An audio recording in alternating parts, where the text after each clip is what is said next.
प्रिय मित्रों, नमो नमः। मैं हूं संजय मौर्य और इस YouTube चैनल संस्कृत कौमुदी में आप सभी लोगों का हार्दिक स्वागत करता हूं। मित्रों, हम लोग अध्ययन कर रहे हैं यूपीटीजीटी शिक्षक भर्ती 2022 के पाठ्यक्रम के अनुसार विषय संस्कृत से महाकवि कालिदास विरचित अभिज्ञान शाकुंतलम का।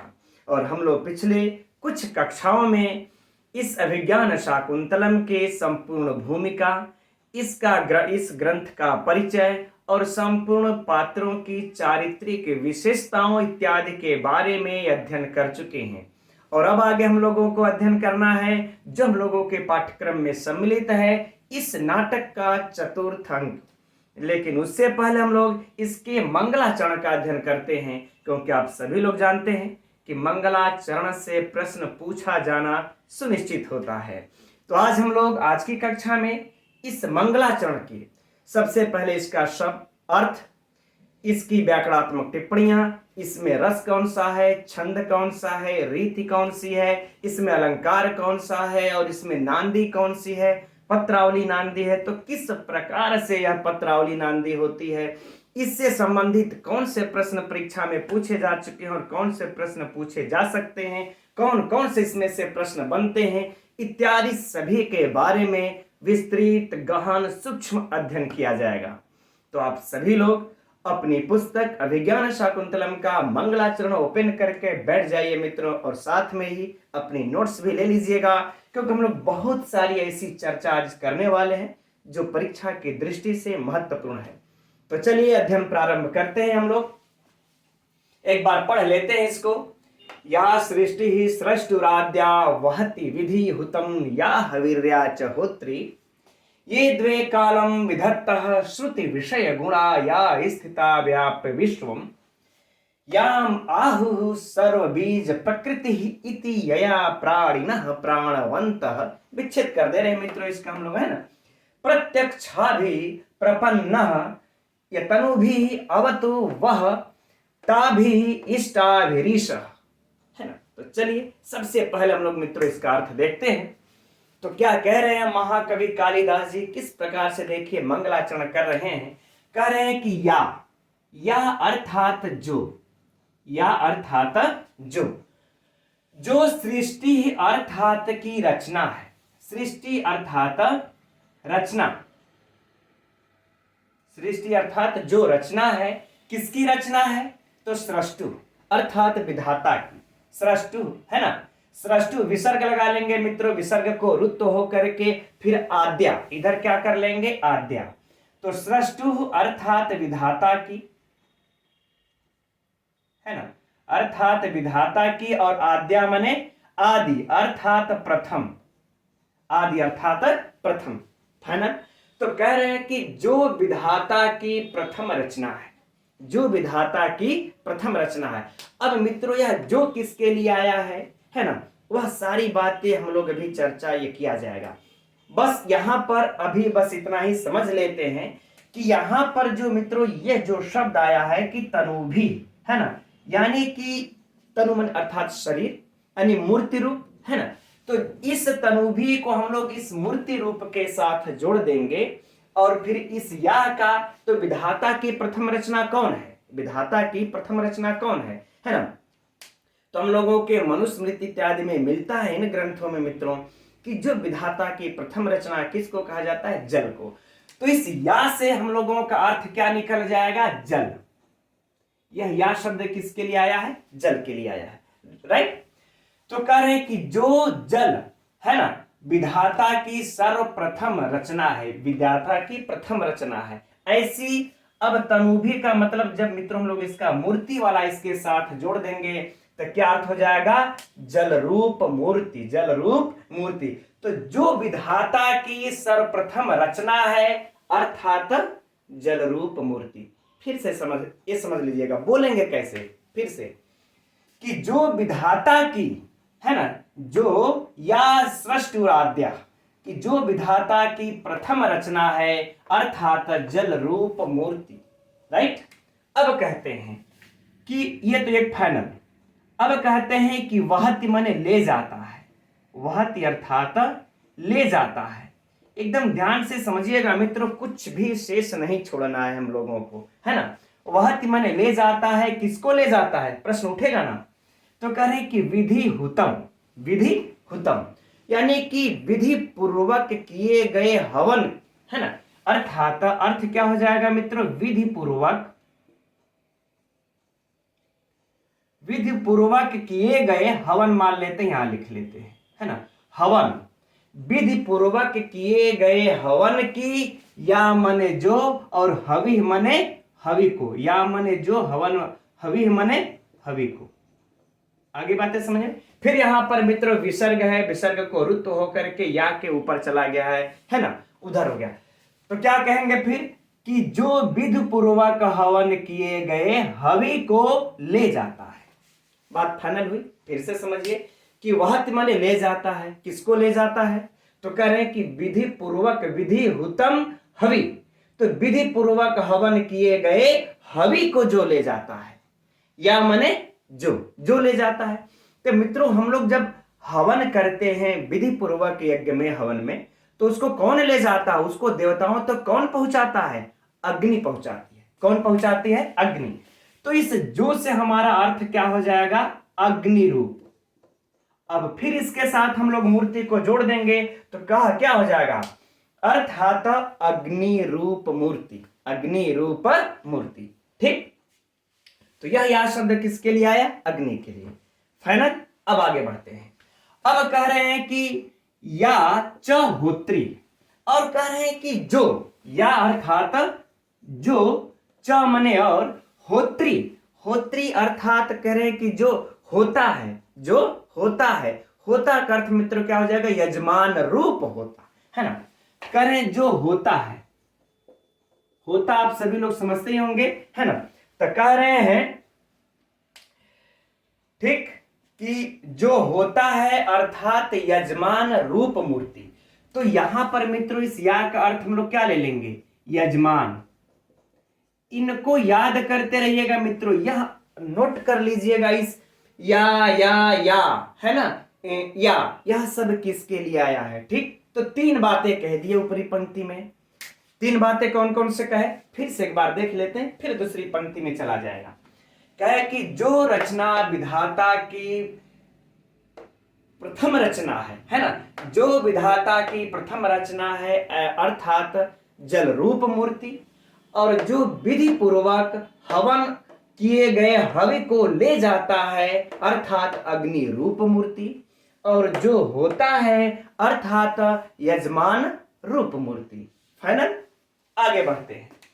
अब कह रहे हैं कि ये द्वे कालम विधत्ता, और कह रहे हैं कि जो, और कह रहे हैं कि जो, द्वे मतलब दो, कालम माने समय का, और विधत्तम अर्थात, विधत्त अर्थात विभाजन जो करता है ना, विभाजन करता है या फिर बनाता है, निर्माण करता है, विभाजन करता है।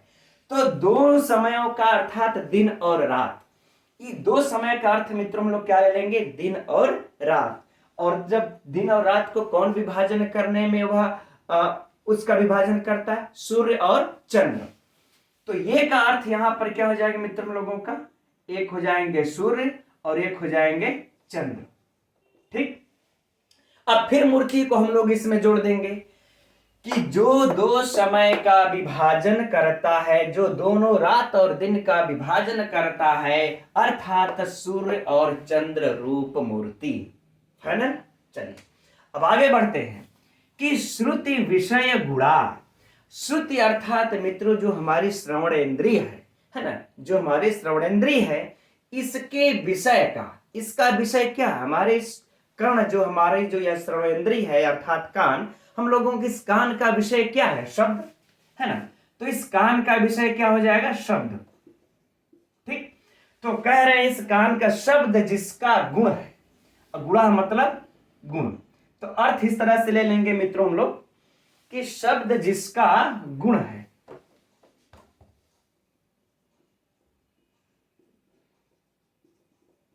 शब्द जिसका क्या है, गुण है, और या माने जो।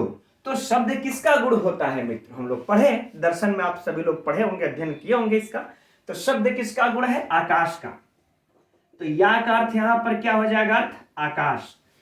और कह रहे हैं कि जिस शब्द जिसका गुण है और स्थिता माने विद्यमान है और व्याप्य माने व्याप्त होकर विश्व माने विश्व में, तो जो शब्द जिसका गुण है और जो पूरे विश्व में व्याप्त होकर के विद्यमान है ना, स्थिता अर्थात विद्यमान है, व्याप्य अर्थात व्याप्त होकर, विश्व माने संपूर्ण विश्व में, यह अर्थ लगा लेंगे। ठीक, तो कह रहे हैं कि जो शब्द जिसका गुण है और जो संपूर्ण विश्व में, पूरे विश्व में व्याप्त हो करके क्या है? विद्यमान है, अर्थात आकाश। आकाश मित्रों क्या है? संपूर्ण हमारे विश्व में यह व्याप्त होकर के विद्यमान है। तो आकाश मूर्ति रूप, आकाश मूर्ति रूप, यह सब काउंट करना है मित्रों हम लोगों को। एकदम ध्यान से इसको समझते चलिए, सुनते चलिए। ठीक है, आगे बढ़ते हैं। अब कह रहे हैं याम आहु, विच्छेद कर लेंगे। तो याम माने जिसको, याम माने जिसको। अब किसको? बातें हो जाएगी अभी। किसको? आहु माने कहते हैं, जिसको जिसको कहते हैं। क्या कहते हैं? सर्व बीज प्रकृति इति, सर्व बीज प्रकृति इति, अर्थात सभी प्रकार के बीजों का, प्रकृति माने कारण, जो सभी बीजों का कारण है, जो सभी बीज का कारण है, ऐसे कर लेते, सभी बीज का प्रकृति अर्थात कारण है। तो सभी, जिसको सभी बीज का कारण कहते हैं, यह है, यहां पर नहीं लिखें, ये सेंटेंस नहीं बैठेगा।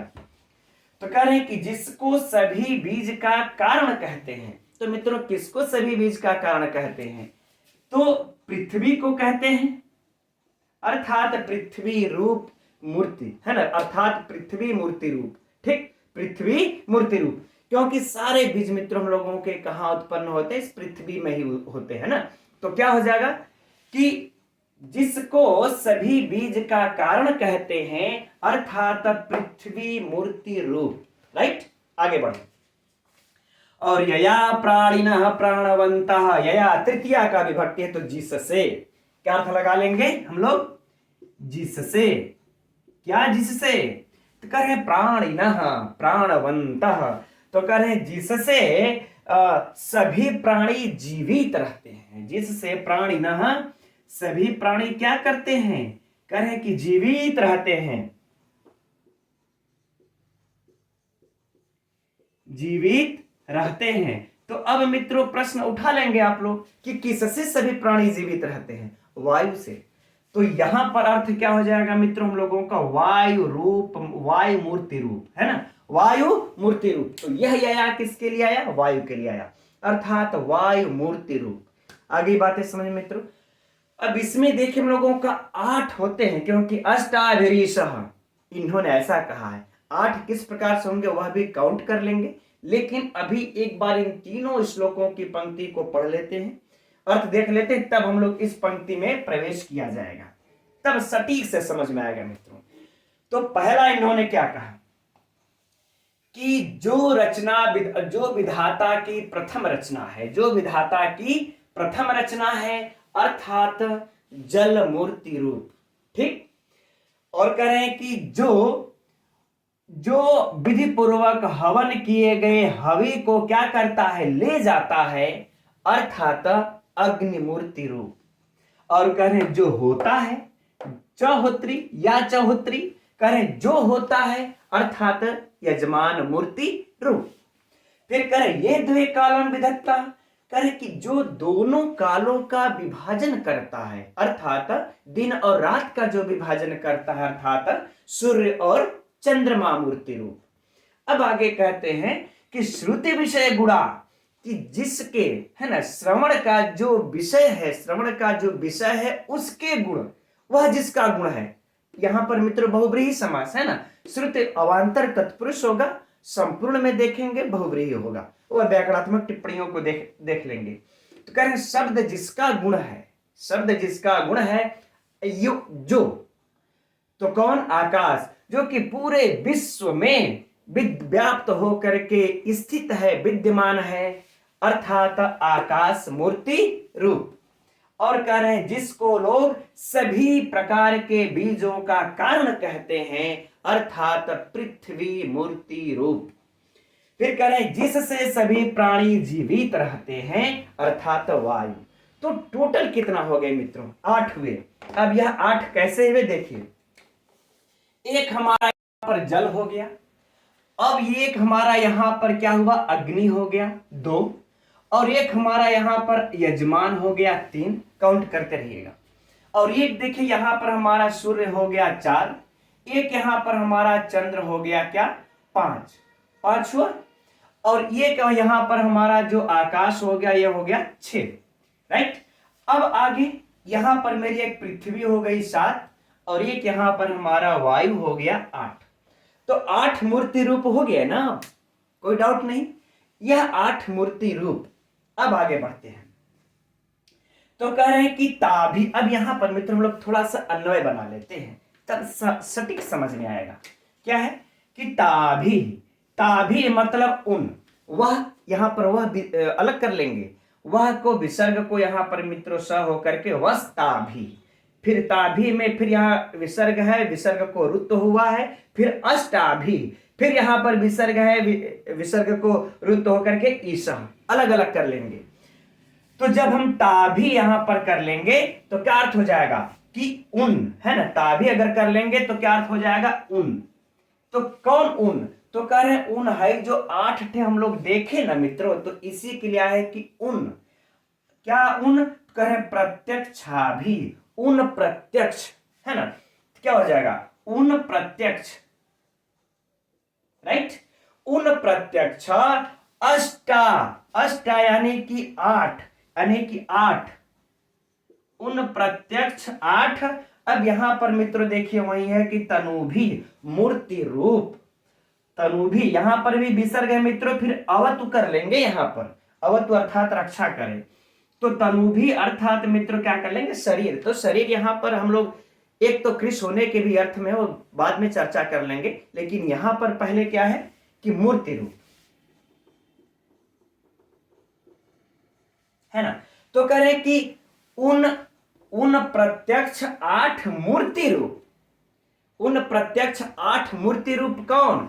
कह रहे उन प्रत्यक्ष 8 मूर्ति रूप से युक्त, चूंकि यहां पर तृतीया कर लेंगे मूर्ति रूप से प्रपन्न, प्रपन्न अर्थात युक्त, यानी कि सम्मिलित, जिसको हम लोग कहते हैं मित्रों, है ना, अर्थात सम्मिलित, समाहित, ठीक। तो कह रहे कि उन प्रत्यक्ष 8 मूर्ति रूप से युक्त ईसह, है ना, कह रहे हैं कि ईसह अर्थात ईश्वर, ईश्वर अर्थात ईश्वर, अर्थात मित्रों कह ले हम लोग शिव, अर्थात कह ले शिव।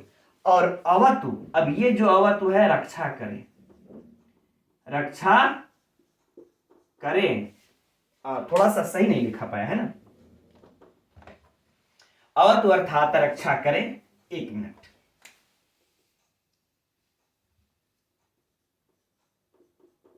रक्षा करें। अब किसकी रक्षा करें? तो मित्रों हो जाएगा वह अर्थात मानव न हमें न, आप लोग ने अध्ययन किया होगा, तेवाम वह, है ना, तेवाम वह अस्मद उस्मद में जो रूप चलता है, यानी कि आप लोगों की, षष्ठी बहुवचन, आप लोगों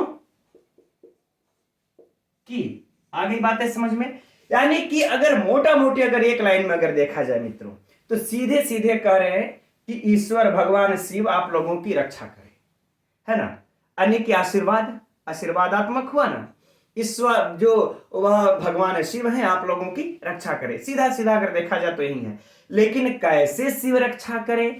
तो कह रहे हैं कि इन 8, अब 8 को तो बोल ही चुके हैं मित्रों, इन 8 के उन 8 प्रत्यक्ष, उन कह रहे प्रत्यक्ष 8 मूर्ति रूप से युक्त, मूर्ति रूप से युक्त, इसीलिए मित्रों मैंने मूर्ति रूप सब में जोड़ा, इसीलिए मैंने मूर्ति रूप सब में जोड़ा, क्योंकि यह जो 8 मूर्ति रूप बता रहे हैं, इन 8 मूर्ति रूप से युक्त यह 8 है, यह कह लें कि इस आठों प्रकार की सिद्धियां या आठों किसमें है, ईश्वर शिव में है। तो इस 8 प्रकार की मूर्ति रूप से युक्त यह ईश्वर आप लोगों की क्या करें, अवतु रक्षा करें।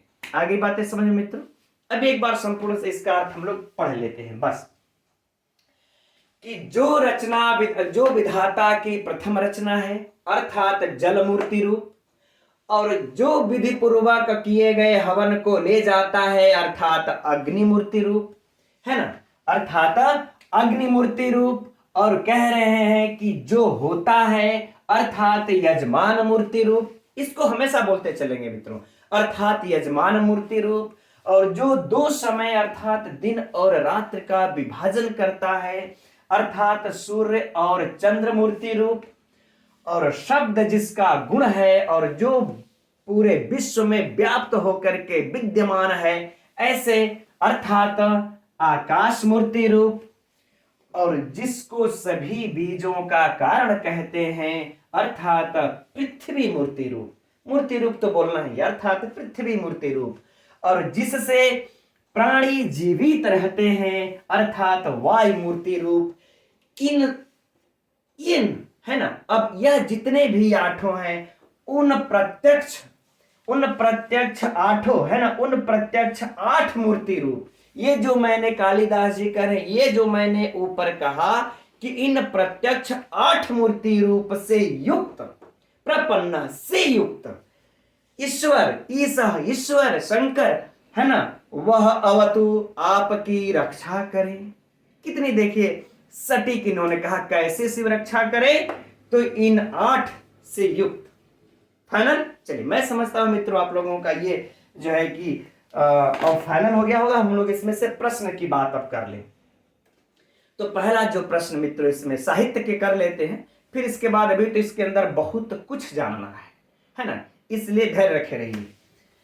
तो पहला प्रश्न तो यही हो जाएगा कि महाकवि कालिदास ने अभिज्ञान शाकुंतलम के मंगलाचरण में कितने रूपों के शिव की या ईश्वर की व्याख्या की है, या कितने रूपों के ईश्वर शिव से आशीर्वाद प्राप्त करने के लिए कहते हैं। तो कितने रूपों से मित्रों, यह 8। तो हम समझते हैं इसमें तो कोई समस्या होनी नहीं चाहिए, ये तो रट सा गया होगा, एकदम सरल सा प्रश्न होगा, है ना। अब इसके बाद यह मंगलाचरण कैसा है, तो मित्रों यहां पर न प्रणाम कर रहे हैं न सीधे सीधे वस्तु पर आते हैं, यह तो आशीर्वाद कर रहे हैं ना। मंगलाचरण के 3 प्रकार की कोटियों में यह हमारा आशीर्वादात्मक हो जाएगा। दूसरा प्रश्न। अब तीसरा प्रश्न देखिए, इन 7 को आप लोग जो या आया है, यहां पर तो ये से दोनों हो गए इसलिए 7 या हुए ना। यह या किसके लिए आया, यह पंक्ति इतना रख करके पूछेगा यह या किसके लिए आया है, तो जल के लिए आया है ना। चौथा प्रश्न कि विधाता की प्रथम रचना कौन है, यह भी प्रश्न शायद पूछा जा चुका है ना, कि अभिज्ञान शाकुंतलम की मंगलाचरण के अनुसार विधाता की प्रथम रचना कौन सी है। तो प्रथम रचना कौन सी मित्रों, जल है, इसको भी नोट कर लिया जाएगा। आगे बढ़ते हैं, है ना। अब अगला प्रश्न, विधि पूर्वक हवन किए गए हवि को कौन ले जाता है, कौन ले जाता है देवताओं के पास, तो अग्नि ले जाती है। अगला प्रश्न, यह या शब्द किसके लिए आया है, यह या शब्द किसके लिए आया हुआ है, तो यह शब्द किसके लिए मित्रों यहां पर, तो अग्नि के लिए है। यह देखिए प्रमुखता से इन 7 को याद कर लीजिए। और यहां पर यह शब्द किसके लिए आया है, यजमान रूप, विकल्प में दे देगा हविर्या चहोत्री, है ना। यह पंक्ति उठा करके यहीं से यहीं तक की रख देगा, ज्यादा क्या करने के लिए लंबा रखेगा। और होता ये नहीं लिखेगा, है ना, कि हुतम के लिए सर नहीं, यजमान के लिए, जल के लिए, है ना, वायु के लिए, इस प्रकार से आकाश के लिए, ऐसा होगा। तो किसके लिए होगा, अग्नि के लिए। और यहां पर या यजमान के लिए। यहां पर ये किसके लिए आया, अगला प्रश्न, तो सूर्य और चंद्र के लिए आया। अगला प्रश्न कि कौन दोनों समयों का विभाजन करता है मंगलाचरण के अनुसार, तो सूर्य और चंद्रमा। शब्द किसका गुण है, तो आकाश का गुण है। यह सरल सा प्रश्न है, सरल सी बात है, जनरल सी बात है ना, कि शब्द किसका गुण है, आकाश का गुण है। कौन पूरे विश्व में व्याप्त होकर के स्थित है, विद्यमान है, तो आकाश है। ठीक, यह या शब्द किसके लिए आया हुआ है, यहां पर या शब्द तो यह शब्द किसके लिए आया मित्रों? आकाश के लिए आया हुआ है। ठीक वहीं से बात आ जाएगा, सभी बीजों का कारण कालिदास ने अपने मंगलाचरण में सभी बीजों का कारण किसको कहे हैं? तो किसको कहे हैं? पृथ्वी को कहे हैं।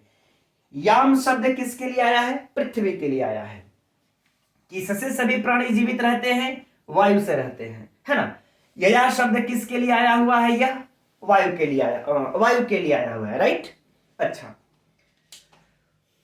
अब बाकी इधर नीचे तो 8 की चर्चा हो ही चुकी है। ठीक, तो ये मित्र हो जाएंगे इसके साहित्य से प्रश्न, ठीक है ना, इसके साहित्य से प्रश्न हो जाएंगे। अब चलिए हम लोग इसकी व्याकरणात्मक टिप्पणियों को देख लेते हैं। तत्पश्चात इसके नांदी, छंद और इसके अंदर अलंकार। नांदी को तो थोड़ा सा विस्तृत आप लोगों को समझना पड़ेगा, है ना, क्योंकि पत्रावली नांदी कैसे होती है मैं समझता हूं प्रायः कम ही लोग जान पाते होंगे। ठीक है, तो उसको हम लोग समझेंगे, लेकिन पहले इसकी व्याकरणात्मक टिप्पणी देख करके समाप्त कर लेते हैं।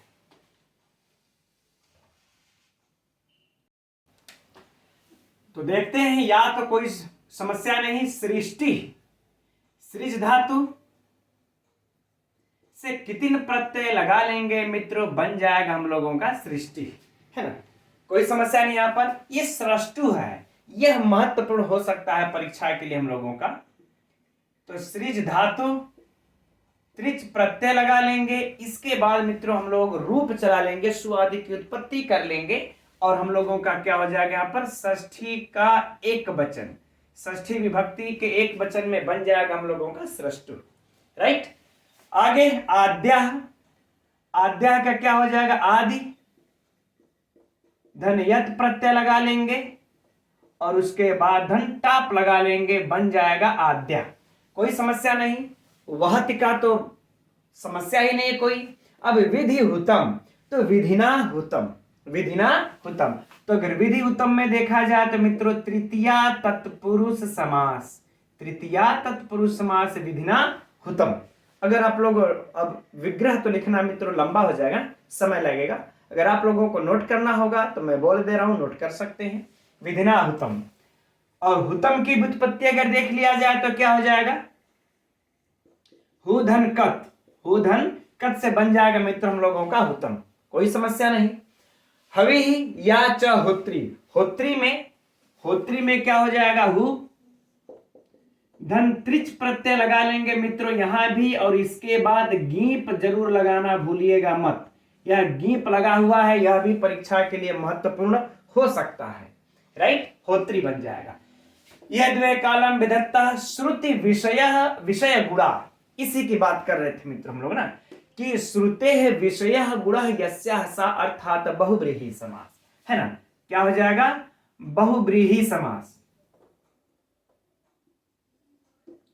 बहुव्रीहि समास। अब अगर हम लोग इसमें देखा जाए तो श्रुते विषय, श्रुति का विषय, है ना, श्रुति का विषय, तो यहां पर मित्र देख लेंगे तो अवांतर तत्पुरुष भी प्राप्त हो रहा है, लेकिन उससे कोई समस्या नहीं, उसको रहने देते हम लोग, ठीक है। सिर्फ यहीं पर हम लोग देख लेंगे बहुव्रीहि समास, राइट। अब श्रुति में, अच्छा, श्रुति की भी व्युत्पत्ति देख लिया जाए। श्रु धातु से कितिन प्रत्यय लग करके मित्रों बनता हम लोगों का श्रुति, ये भी महत्वपूर्ण हो सकता है परीक्षा के लिए। अब या और स्थिता, स्थिता जो स्थित है तो मित्रों यहां पर तो कोई समस्या ही नहीं होनी चाहिए, स्थाकत टाप आप लोग तुरंत लगा लेंगे, है ना, कोई समस्या नहीं। व्याप्य, तो वी उपसर्ग लगा करके, आप लगा करके हम लोग क्या लगा लेंगे? लेप लगा लेंगे, बन जाएगा व्याप्य, यहां भी कोई समस्या नहीं, है ना। विषय का है तो वी सी अच प्रत्यय लगा लेंगे, खैर छोड़िए, ये पूछा जाएगा, है ना, छोड़ देते हैं। अच प्रत्यय लगा है वैसे विषय में, वी सी अच। याम आहु, हाँ ये आहु वाला मित्रों आप हम लोगों के लिए महत्वपूर्ण हो सकता है अगर परीक्षा में पूछा तो यहां पर मित्रों देखिए हम लोगों की धातु कौन सी है? ब्रू धातु है, और लट लकार है, और उसके बाद प्रथम पुरुष है, प्रथम पुरुष है, प्रथम पुरुष में हम लोगों का फिर क्या है? बहुवचन है, ठीक, बहुवचन है ना, यानी कि ब्रू धातु लट लकार प्रथम पुरुष का बहुवचन। तो आहु पूछा जाएगा, परीक्षा में पूछा जा चुका होगा, पूछा जा चुका ही है, मेरे विचार से स्मरण नहीं आ रहा मुझे, है ना। अब यहाँ पर मित्रों एक सूत्र आता है आहो या ब्रुवा, तो वो नहीं, ये पूछेगा जिसको यह आहु होता है, खैर वो नहीं पूछेगा, छोड़ देते हैं। सर्व बीज प्रकृति ही इति, है ना, सर्वेशम बीजानाम प्रकृति, सर्वेशम बीजानाम प्रकृति, सभी बीजों का कीके प्रकृति, है ना, का कीके दिखा हमको तो कोई समस्या नहीं, षष्ठी तत्पुरुष समास हम लोग तुरंत लगा लेंगे, कोई समस्या नहीं। यया तृतीया प्राणिना, प्राणधन ईनी मित्रों, ये भी महत्वपूर्ण हो सकता है, प्राणधन ईनी प्रत्यय, फिर इसका हम लोग सुवादिक उत्पत्ति करके रूप चला लेंगे और प्रथमा विभक्ति के बहुवचन में बन जाएगा क्या, प्राणिना, राइट। प्राणवंत प्रत्यक्षा भी, ये भी महत्वपूर्ण हो सकता है मित्रों, टेढ़ा भी है ये, है ना। अगर देखा जाए अगर सीधे सीधे में इसका, तो पहले हम लोग चलिए अच्छा इसकी व्युत्पत्ति कर लेते हैं, फिर समास निकाल लेंगे।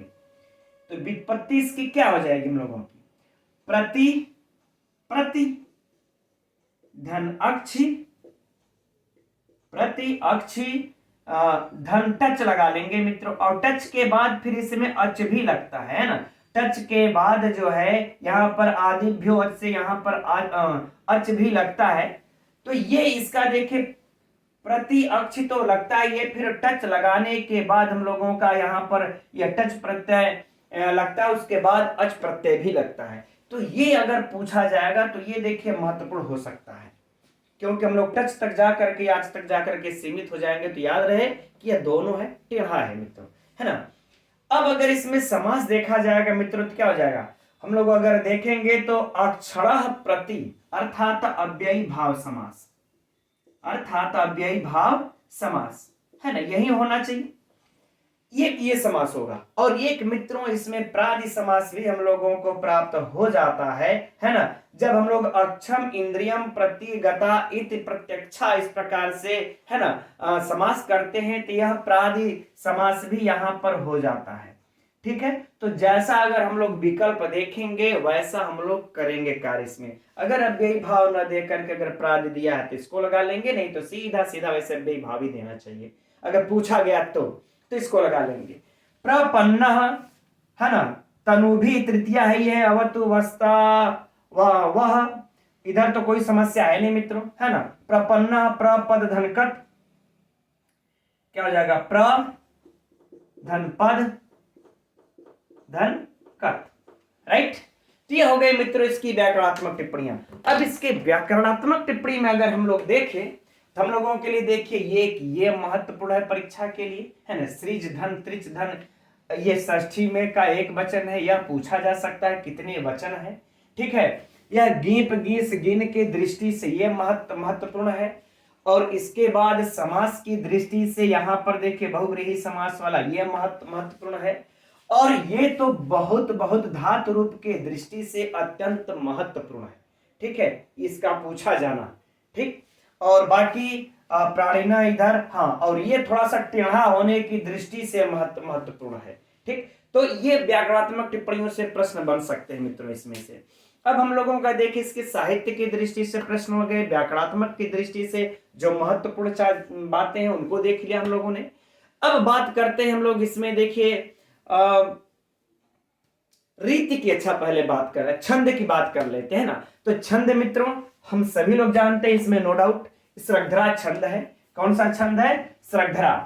कितने अक्षर का होता है, 21 अक्षर का होता है। यहीं पर हम लोग लिख करके देख लेते हैं, क्या हो जाएगा, म र भ न य मरभन य, जो मैंने अपने तरीके से याद किया, मरभन य, ठीक। ये मैंने इस तरीके से याद कर लिया इसके लक्षण को, नहीं तो मृम्मय वाला तो हमें भी नहीं याद है, ठीक है। तो यानी कि 3 3 6 3 9 3 12 3 15 3 18 3 21, तो 21 अक्षर का मित्रों। तो हम लोग प्राय कई बार घटा चुके हैं। मगड़ है ना, माता, यानी कि मगड़ में क्या हो जाएगा, दीर्घ दीर्घ, ठीक। तो देख लीजिए दीर्घ दीर्घ, और इधर भी क्या है, दीर्घ, ठीक। ये दीर्घ स कैसे हुआ, आधा यहाँ पर ये है इसलिए दीर्घ हुआ, दीर्घ हो गया, यानी कि गुरु हो गया, दीर्घ मतलब गुरु। और यहाँ पर क्या हो गया, विसर्ग है इसलिए भी गुरु हो गया। तो लक्षण तो आप लोग हम समझ रहे हैं कि लगा ही सकते हैं, इसमें तो कोई समस्या है नहीं। तो श्रृंगार छंद की बातें हो गई। अब बातें करते हैं मित्रों हम लोग इसमें क्या रीति की।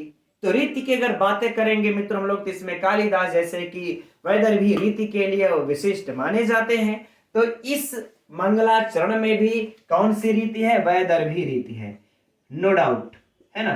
कौन सी रीति है? वैदर्भी रीति है।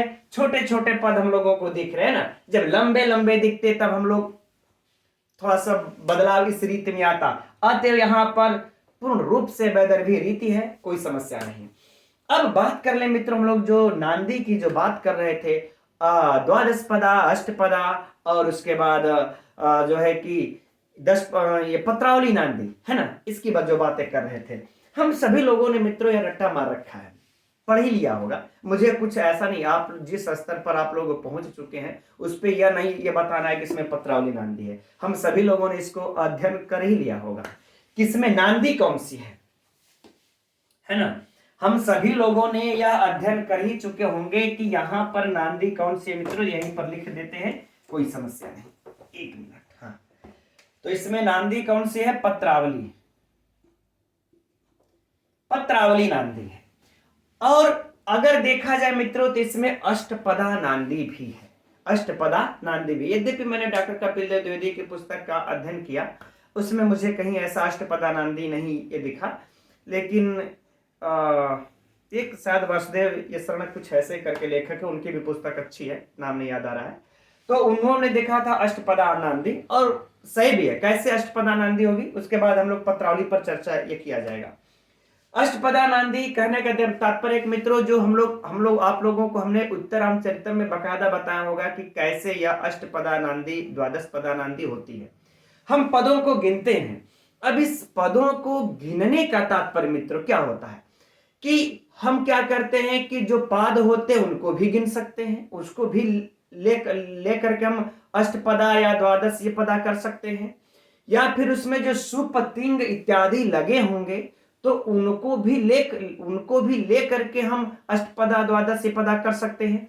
लेकिन अगर हम इसमें से सुपतिंग इत्यादि गिनने लगेंगे पदों को, तो जरा सोचिए कितने पदों वाली नांदी हो जाएगी, तो ये तो हो नहीं सकता।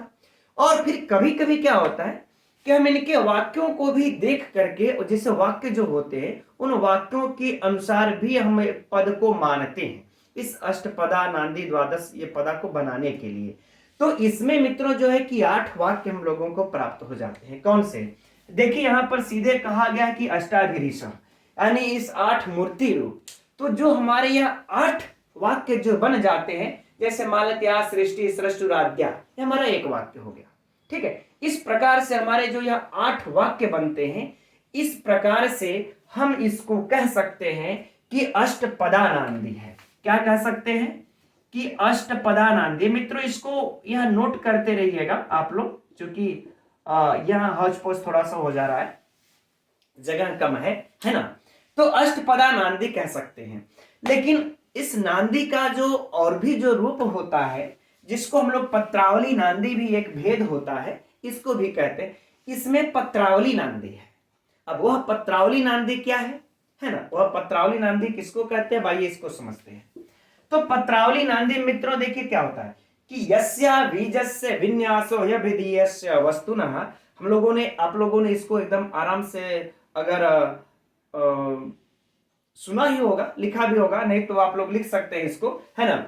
श्लेषेण वा समासोक्त या नांदी पत्रावली, पत्रावली तू सा, है ना। ये बातें यानी कि कहने का भाव क्या है कि यस्या बीजस्य विन्यासो, जहां पर बीज का विन्यास कर देते हैं, जहां पर बीज का हम विन्यास कर देते हैं। ध्यान से समझिएगा मित्र इस पत्रावली नांदी की परिभाषा को। हो सकता है इसमें कई लोगों को न समझ पाए हो अभी तक, है ना। यद्यपि मैं समझता हूं कि आप सभी विद्वज्जन हैं, जिस स्तर पर पहुंच चुके हैं कि हमारे जैसा कुछ कहने के लिए कुछ वैसा शेष नहीं रहता। बस हम लोग एक कह लें कि एक प्रकार से रिविजन करते हैं हम सभी एक साथ मिल करके। तो पत्रावली नांदी के जैसे मैंने कहा कि यस्या बीजस्य विन्यासो, कर जैसा बीज का विन्यास कर दिया जाए, यानी कथा वस्तु का बीज का विन्यास किया जाए, या विधेयस्य वस्तुनः, अभिधेय मतलब कह दिया जाए, वस्तुनः माने कथा वस्तु, है ना, जहां बीज का विन्यास कर दिया जाए या कथा वस्तु को कह दिया जाए। किसके द्वारा? तो करें श्लेषेण व समासोक्ति, है ना, श्लेषेण या समासोक्ति, यानी कि या तो उसको श्लेष के द्वारा या तो फिर उसको करें कि श्लेष के द्वारा कह दिया जाए या फिर समासोक्ति अलंकार के द्वारा, है ना। तो श्लेषेण समासोक्ति या नांदी पत्रावली तूसा। तो यदि हम श्लेष के अनुसार चाहे हम उसको समासोक्ति के अनुसार अगर कह देते हैं तो फिर वो पत्रावली नांदी होती है। अब आप लोगों को समझ में आएगा कि समासोक्ति और श्लेष की थोड़ी सी चर्चा कर लेते हैं मित्रों। यहाँ पर श्लेष अलंकार तो आप सभी लोग जानते होंगे कि श्लेष अलंकार किसको कहते हैं। श्लेष्ठ माने चिपका हुआ, एक शब्द में जहां पर दो अर्थ चिपके होते हैं, श्लेष हो गया। असमासोक्ति अलंकार क्या होता है कि अप्रस्तुत के द्वारा अप्रस्तुत का कथन। समासोक्ति अलंकार पर भी मैंने यदा कदा क्लास जो कक्षा में चर्चा तो करते रहे हैं। अर्थात समासोक्ति अलंकार किसको कहते हैं मित्रों कि प्रस्तुत के द्वारा अप्रस्तुत का कथन। ठीक है, तो प्रस्तुत जो हमको दिखता है, अगर इस मंगलाचरण में कोई भी हो, अगर हम इसमें श्लेष के द्वारा, है ना, अगर श्लेष के द्वारा चाहे समासोक्ति अलंकार के द्वारा हम यदि कथा को कह दें, अगर हम कथा को कह दें, है ना, अभिधेयस्य वस्तुनः, अगर हम कथा वस्तु को अगर कह देते हैं तो पत्रावली नांदी हो जाती है। और यहां पर इस मंगलाचरण में महाकवि कालिदास जी ने, इस मंगलाचरण में महाकवि कालिदास जी ने श्लेष और समासोक्ति के द्वारा, है ना, श्लेष और समासोक्ति के द्वारा कथा वस्तु को कह दिया है, कथा वस्तु को कह दिया है।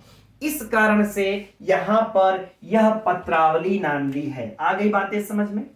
अब आप लोगों के दिमाग में मित्रों यह प्रश्न उठना स्वाभाविक सी बात होगी कि यहां तो कहीं कहीं कथा वस्तु का हमको दूर दूर तक नजर नहीं आ रही है। इसमें कहीं भी अभिज्ञान शाकुंतलम की कथा आप लोगों को दृष्टिगत हो रही है मित्रों? नहीं हो रही होगी। तब फिर आप लोग कहेंगे कैसे कह सकते हैं, इसमें हमको कहीं भी न कथा का बीज नजर आ रहा है, न कथा वस्तु कहना नजर आ रहा है, दृष्टिगत कहीं नहीं हो रहा है, फिर यह पत्रावली नांदी कैसे हो सकती है? तो देखिए, है इसमें कथा वस्तु है। अब हम बताते हैं कैसे है। देखिए, कह रहे हैं कि यह सृष्टि सृष्टुराद्या वहति विधिभूतम्।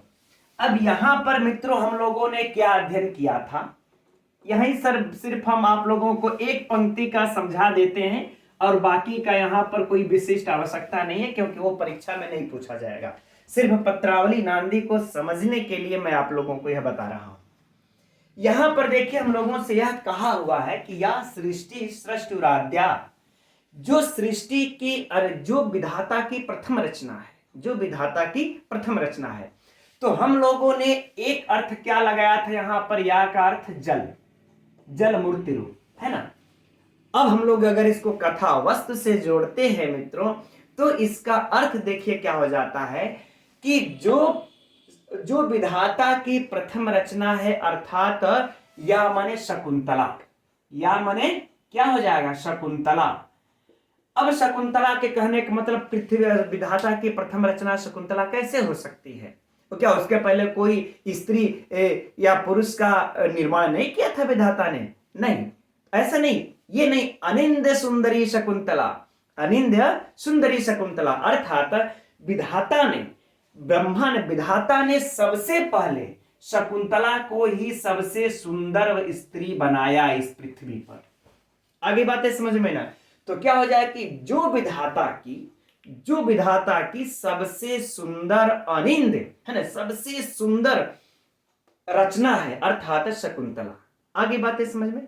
ठीक। तो यहां पर देखिए, अब जहां पर हम लोग जल की बातें कर रही थी, यहां पर प्रस्तुत के द्वारा अप्रस्तुत का कथन है, अर्थात समासोक्ति के द्वारा अलंकार से हम निकालेंगे इसको। जब हम प्रस्तुत के द्वारा अप्रस्तुत का जब हम कथन यहां पर निकालेंगे मित्रों तो क्या हो जाएगा, शकुंतला का अर्थ आ जाएगा, यानी कथा वस्तु हमारी मिल गई। तो हमारा यहां पर जो लक्षण यह पत्रावली नांदी का जो मैंने बोला आप लोगों से, यस्या बीजस्य विन्यासो है विधेयस्य वस्तुना श्लेषेण वा समासोक्तेन या नांदी पत्रावली तुसा। तो ये हमारा लक्षण घट गया कि यहां पर इन्होंने कथा वस्तु को कह दिया। आगे बातें समझ में? इसलिए यहां पर यह पत्रावली नांदी है। ठीक। अच्छा, अब आइए देखते हैं कि वहति विधि हुतम, वहति विधि हुतम, अर्थात विधि पूर्वक हवन किए गए। तो मित्रों यहां पर विधि पूर्वक हवन का हम लोग क्या अर्थ लगाएंगे कि जो दुष्यंत ने शकुंतला से विधि पूर्वक गांधर्व विवाह किया था, इसके बाद ही बाकी उसका जो तेज है उसके गर्भ में पल रहा था, है ना। तो यहां पर विधि पूर्वक विधि हुतम का अर्थ हम लोग क्या ले लेंगे, गांधर्व विवाह, है ना। गांधर्व विवाह जो शकुंतला से दुष्यंत ने किया था। तो कथा वस्तु हुआ ना, तो या माने जो दुष्यंत ने, ठीक, जो दुष्यंत ने उस शकुंतला से विधि पूर्वक विवाह किया था, ठीक। तो हमारी देखिए आ गई। अब हविर याच होत्री। अब कह रहे हैं मित्र यहां पर होता, है ना, होत्री, होता से मित्र यहां पर हम लोग क्या अर्थ निकाल लेंगे, जो हमारे 3 होत्री वाले मुनियों की भी चर्चा है इसमें, है ना। मारीच, कश्यप की भी चर्चा यहां पर, और साथ में मित्रों दुर्वासा की भी चर्चा है ना। तो यहां पर हमारे जो ऋषि कण्व हैं, है ना, और जो मारीच हैं, इनकी भी जो चर्चा है दुर्वासा की, यह हमारे होता है। और याच और जो यजमान होत्री, तो यहां पर यजमान से अर्थ इनको हम कण्व, मारीच, दुर्वासा ले लेंगे। आगे बातें समझ में। अब मित्रों यह जो है कि ये द्वे काल में विधत्ता, जो दोनों को काल में बांटते हैं, अर्थात सूर्य चंद्रमा, अर्थात चंद्रवंशी दुष्यंत और सूर्य जैसा तेज वाला दुष्यंत, है ना। इस प्रकार से मित्रों आगे हम लोग बढ़ते चलेंगे, लेकिन अब यह परीक्षा का विषय नहीं, सिर्फ मैं आप लोगों की दृष्टि इस पे डालना चाहता था कि किस प्रकार से इसमें कथा वस्तु का भी चर्चा है। तो जब कथा वस्तु का मित्रों जो यहाँ पर अविधेय कर दिया गया है, कह दिया गया है, अतएव इसलिए यहाँ पर पत्रावली नांदी है। तो आप लोग एकदम मित्रों इसको अब हम समझते हैं कि आप लोगों के पत्रावली नांदी, अगर थोड़ा सा बहुत भी कंफ्यूजन रहा होगा तो आज यह समझ में आ गया होगा, राइट। अब मित्रों यह नांदी है, नांदी की व्युत्पत्ति तो मैंने उत्तर रामचरितम वाले ही कक्षा में विधिवत समझा दिया था, उसको यहाँ पर मैं समझता हूँ पुनः चर्चा की आवश्यकता नहीं। तो हम समझते हैं अब यह मंगलाचरण हम लोगों का आज पूर्ण हो गया। अब इससे ऐसा कुछ भी अगर प्रश्न पूछता है तो मेरी दृष्टि में मित्रों तो नहीं बचा। अब अगर शायद आप लोगों की दृष्टि में मान लेते हैं अगर यह भी पूछ दिया कि यहाँ से यहाँ पर शकुंतला भी अर्थ होगा, किसको भी याद रख लीजिएगा, है ना।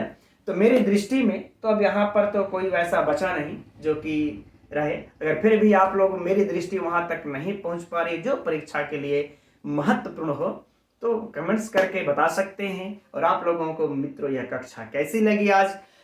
अब कल से हम लोग इसके तृतीय अंक का अध्ययन प्रारंभ किया जाएगा। और आज की मित्रों कक्षा आप लोगों के चतुर्थ अंक का आज की कक्षा यह कैसी लगी आप लोगों को कमेंट्स करके आप लोग अवश्य बताइएगा।